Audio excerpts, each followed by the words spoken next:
Avant que le soleil ne se lève, avant que le monde ne parle, il existe un instant suspendu entre la nuit et le jour, un moment que beaucoup traversent sans le voir, sans l'entendre, sans le ressentir. Pourtant, dans ce silence profond, quelque chose d'invisible se déploie. Les cieux s'ouvrent, les anges descendent, et l'âme humaine est appelée. La prière de l'aube n'est pas une prière comme les autres. Elle n'est pas simplement une obligation à accomplir, ni un rituel mécanique inscrit dans une routine.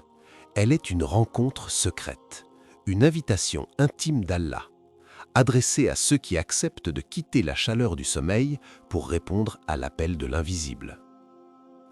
Pourquoi cette prière est-elle si lourde pour certains et si douce pour d'autres? Pourquoi le prophète sallallahu alayhi wa sallam a-t-il insisté sur sa valeur au point d'en faire un critère de sincérité? Et pourquoi tant de vies semblent privées de lumière alors que cette lumière se manifeste précisément à l'aube?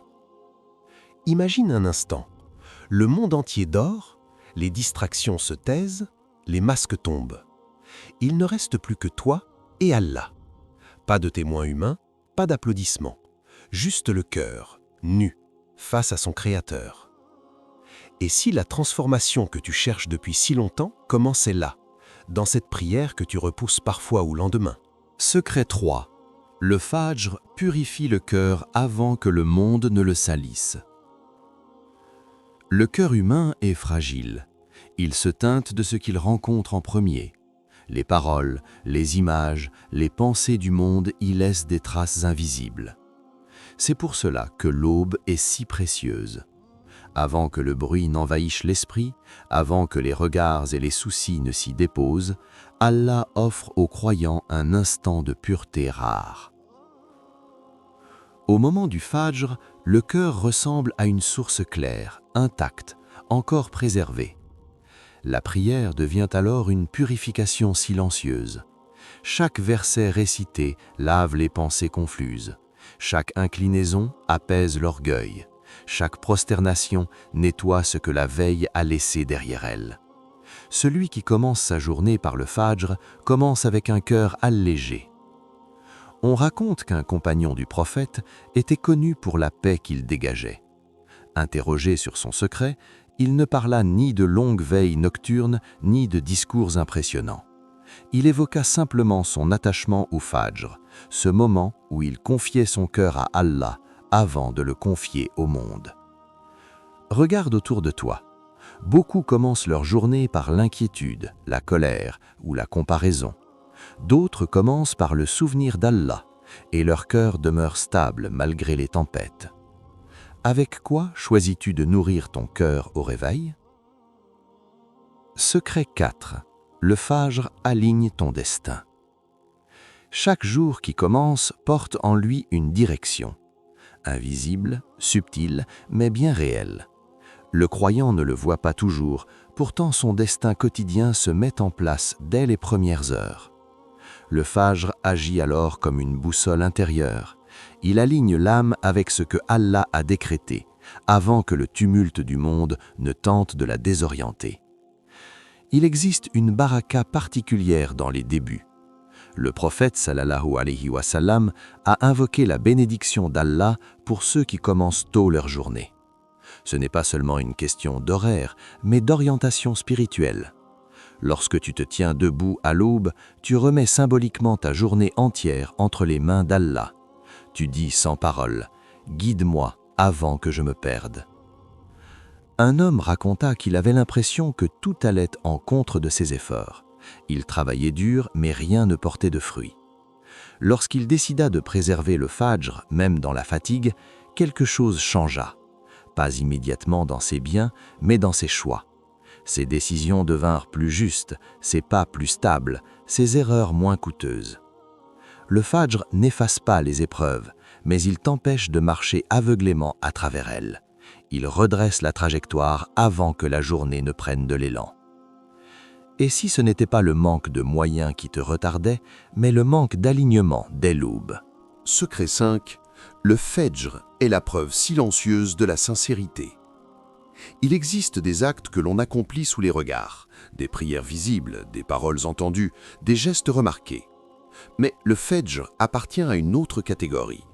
À ce moment-là, il n'y a ni public, ni reconnaissance, ni validation humaine. La majorité dort, les rues sont vides, et pourtant, Allah voit. C'est pour cela que le Fajr révèle ce que beaucoup cachent sans le savoir. Il sépare la foi déclarée de la foi vécue. Se lever à l'aube ne nourrit pas l'ego, il le met à l'épreuve. Rien ne pousse à se lever, si ce n'est la conscience qu'Allah appelle. Aucun regard pour flatter, aucune parole pour applaudir. On raconte qu'un homme très discret ne manquait jamais le Fajr à la mosquée. Il arrivait, priait, puis repartait sans parler. Lorsqu'on lui demanda pourquoi il faisait tant d'efforts sans chercher à être vu, il répondit « Parce que celui pour qui je me lève me voit déjà ». Le Fajr expose une vérité simple mais dérangeante. Lorsque personne ne regarde, que choisis-tu? Dormir encore un peu ou répondre à l'appel d'Allah? Beaucoup parlent de sincérité, peu l'acceptent quand elle dérange le confort. Si la foi n'avait aucun témoin humain, resterait-elle la même dans ta vie? Secret 6. Le Fajr guérit les blessures invisibles. Certaines douleurs ne se voient pas. Elles ne laissent ni cicatrices sur le corps, ni traces visibles aux yeux des autres. Elles se logent dans le cœur, dans l'esprit, dans ce poids silencieux que l'on porte au réveil. Beaucoup avancent dans la vie avec ces blessures intérieures sans jamais savoir où les déposer. Le Fajr est l'un des rares moments où l'âme peut se délester sans être jugée. À l'aube, le monde ne demande rien, n'exige rien. Allah, lui, écoute. La prosternation devient alors plus qu'un geste, c'est un abandon. Le front touche le sol et avec lui descendent les peurs, les regrets, les pensées qui étouffent. Une personne raconta qu'elle se réveillait chaque matin avec une angoisse sans nom. Aucun médecin ne trouvait de cause précise. Lorsqu'elle commença à préserver le Fajr, non comme une obligation froide, mais comme un refuge, les crises ne disparurent pas d'un coup, mais elles perdirent leur pouvoir. Elle ne se sentait plus seule face à elle. Le Fajr n'efface pas toujours la douleur, mais il change profondément la manière de la porter. Il rappelle à l'âme qu'elle n'est pas abandonnée, même dans le silence. As-tu déjà confié tes blessures à celui qui les connaît avant même que tu les formules? Secret 7. Le Fajr sépare les éveillés des distraits. Il existe un moment où les intentions se dévoilent sans discours. Le Fajr est ce moment. Lorsque l'appel retentit, deux chemins apparaissent immédiatement, celui de la réponse et celui du report. Peu de choses révèlent aussi clairement l'état d'une âme que ce choix silencieux fait dans l'obscurité. Le prophète a décrit le poids particulier de cette prière. Elle n'est pas lourde par hasard, elle l'est parce qu'elle dérange les habitudes, confronte la paresse et expose les priorités réelles. Beaucoup disent aimer Allah, mais l'amour se mesure dans ce qui coûte, pas dans ce qui arrange. On raconte qu'un jeune homme repoussait toujours le Fajr, convaincu qu'il se rattraperait plus tard dans la journée. Un jour, il réalisa que ce plus tard revenait chaque matin sans jamais arriver. Lorsqu'il décida enfin de répondre à l'appel, il comprit que le vrai combat n'était pas contre le sommeil, mais contre la distraction constante de son cœur. Le Fajr n'exclut personne, mais il distingue. Il révèle ceux qui restent attentifs à l'appel d'Allah malgré la fatigue, et ceux qui se laissent happer par l'oubli confortable. Lorsque l'appel du Fajr te réveille, es-tu encore présent ou déjà ailleurs? Secret 8. Le Fajr éclaire la vision spirituelle.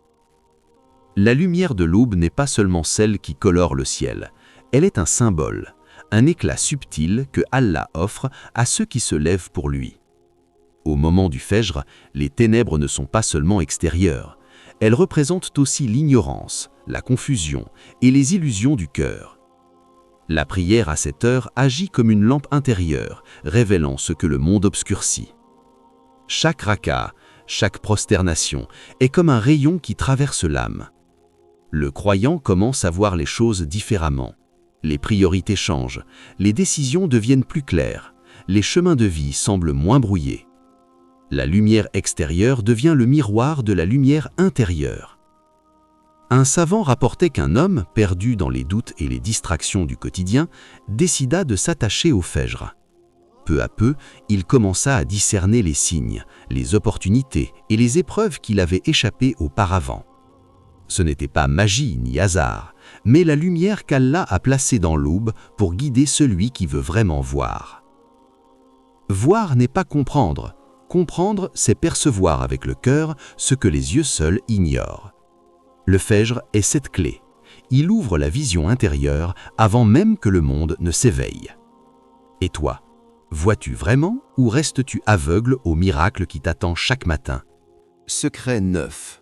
Le Fajr change ta relation avec le temps. Le temps est l'un des dons les plus précieux qu'Allah nous offre, mais beaucoup le gaspillent sans le réaliser. Chaque jour qui commence est comme un parchemin vierge, une opportunité de créer, d'apprendre, de s'élever. La prière de l'aube transforme ce rapport au temps. Elle enseigne que chaque moment compte, surtout ceux que le monde ignore. Se lever pour le Fajr, c'est accepter que la journée commence avec intention. Avant que les distractions, les obligations et les inquiétudes ne s'emparent de toi, tu offres tes premières heures à Allah. Ces heures deviennent bénies, elles portent une énergie que ni argent, ni statut, ni effort humain ne peuvent reproduire. C'est comme si le temps lui-même ralentissait pour toi, pour que tu puisses aligner tes actions avec la volonté divine. On raconte l'histoire d'un homme qui se plaignait de ne jamais avoir assez de temps. Il courait, travaillait, mais sentait toujours une pression constante. Lorsqu'il commença à préserver le Fajr, il réalisa que ses journées avaient changé. Il accomplissait davantage, son esprit était plus clair et ses choix plus justes. Le secret n'était pas de trouver plus d'heures, mais de commencer la journée avec la baraka que l'aube apporte. La manière dont tu utilises tes premières heures détermine la trajectoire de tout ton jour. Et toi, permets-tu à ta journée de commencer au hasard ou laisses-tu l'aube guider chaque instant de ta vie? Secret 10. Le Fajr est une invitation privée d'Allah. À l'aube, alors que le monde dort encore, il y a un appel que peu entendent vraiment. Ce n'est ni un bruit, ni un signal visible, mais une invitation silencieuse d'Allah, adressée à ceux qui choisissent de se lever malgré la fatigue, malgré l'ombre de la nuit qui tente de retenir leur corps. La prière de l'aube n'est pas seulement un devoir, elle est une rencontre privée, un moment où l'âme et le Créateur se parlent sans intermédiaire. Imagine ce moment. Les étoiles disparaissent doucement, le ciel se teinte de lumière, et toi, seul dans ta chambre ou dans la mosquée, réponds à cet appel. À ce moment précis, Allah te regarde, te reconnaît et t'honore par ta présence. Peu de créatures peuvent prétendre à un tel privilège. Chaque prosternation devient un échange, chaque parole un témoignage que tu es là, sincèrement, uniquement pour lui. Un compagnon rapporta que certains parmi les pieux attendaient l'aube avec impatience, non pas pour la prière elle-même, mais pour ce face-à-face avec Allah. La fatigue, les préoccupations et les distractions quotidiennes disparaissaient devant cette intimité spirituelle. Ce moment offrait une clarté que le monde entier ne pouvait fournir. Lorsque l'appel du Fajr retentit, c'est une question silencieuse qui se pose. Réponds-tu à la voix de ton Créateur ou permets-tu au sommeil et à l'oubli de te retenir encore? Chaque matin, Allah tend la main. Le Fajr est cette main. Es-tu prêt à la saisir? Regarde le ciel à l'aube, ce moment fragile entre la nuit et le jour. Tout est calme, tout est pur. Et toi, tu as un choix.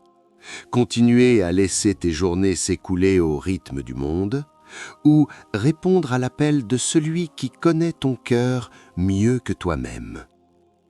Les secrets que nous avons explorés ne sont pas des idées abstraites, ils sont vivants. Ils attendent dans chaque souffle de l'aube, dans chaque prosternation, dans chaque verset récité. Le Fajr n'est pas seulement une prière, c'est une clé, une lumière, un réveil pour l'âme. Il transforme les ténèbres invisibles en clairvoyance, les doutes en certitude, les cœurs fatigués en cœurs vivants. Chaque matin, Allah t'offre un rendez-vous que personne d'autre ne peut prendre à ta place. Peu choisissent de répondre, mais ceux qui le font découvrent la force, la paix et la guidance que le monde entier ne pourra jamais donner. Alors, la prochaine fois que ton réveil sonnera, écoute attentivement. Entends-tu l'invitation silencieuse d'Allah?